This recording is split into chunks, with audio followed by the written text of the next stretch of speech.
महापालिका निवडणुकीच्या प्रचाराच्या अखेरच्या दिवशी मुख्यमंत्री देवेंद्र फडणवीसांचा रोड शो आज होणार आहे।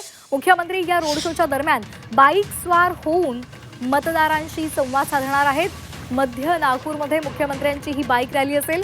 दाटीवाटीचा परिसर आहे आणि त्यामुळे मध्य नागपुरातील भारत माता चौकापासून ही बाईक रॅली सुरू होणार आहे। महाल इथल्या छत्रपती शिवाजी महाराज चौक इथे ही रॅली संपणार आहे। महत्त्वाचं म्हणजे राष्ट्रीय स्वयंसेवक संघ मुख्यालय असलेल्या प्रभागातून ही रॅली जाणार आहे। सकाळी 11च्या सुमारास या रॅलीला सुरुवात होणार आहे।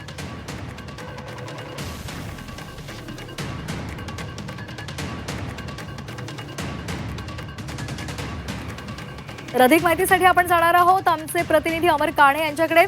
अमर, शेवटचा दिवस आहे आणि या शेवटच्या दिवशी नागपूरमध्ये मुख्यमंत्र्यांची बाईक रॅली होणार आहे। काय नेमके अपडेट्स आहेत आणि कशा प्रकारचं नियोजन आहे? आपण बघू शकतो खरं तर हा संपूर्ण बाईक रॅलीचा जो मार्ग जो आहे तो मध्य नागपुरातील आहे। प्रभाग 18, प्रभाग 19, प्रभाग 20, प्रभाग 22 या सगळ्या मार्गातून जाणार आहे आणि या सगळ्या प्रभागांमध्ये भाजप विरुद्ध काँग्रेस अशीच प्रामुख्याने थेट लढत आहे आणि मध्य नागपुरातून हा रोड शो नंतर एक वेगळं शक्ती प्रदर्शन भाजपाकडून करण्याचा प्रयत्न आहे, कारण की अतिशय अटीतटीच्या संपूर्ण सगळ्या लढती आहे। खरं तर हा भाजपाचा पारंपरिक बालेकिल्ला संपूर्ण परिसर समजण्यात येतो। प्रभाग 22 मध्ये तर संघ मुख्यालय सुद्धा आहे, त्याच्या लगतच्या परिसरातून ही संपूर्ण बाईक रॅली जाणार आहे। मुख्यमंत्री स्वतः बाईक रॅली करणार आहे आणि त्याचे आपण थेट काही दृश्य सुद्धा दाखवू शकतो की या संपूर्ण मार्गावरून ही संपूर्ण बाईक रॅली जाणार आहे आणि त्याचबरोबर संध्याकाळच्या सुमारास चंद्रशेखर बावनकुळे आणि नितीन गडकरी यांच्या सभा सुद्धा होत आहेत।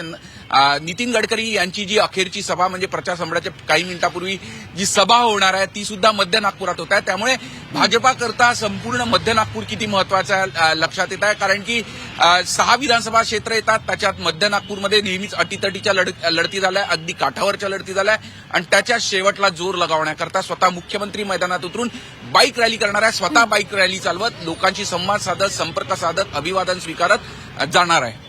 अगदी धन्यवाद अमर दिलेल्या संपूर्ण माहितीसाठी। त्यामुळे नागपूरमध्ये आज मुख्यमंत्र्यांचा रोड शो होणार आहे, प्रचार रॅली काढली जाणार आहे आणि त्याला कसा प्रतिसाद मिळतो हेही पाहणं महत्त्वाचं आहे। धन्यवाद दिलेल्या सविस्तर माहितीसाठी।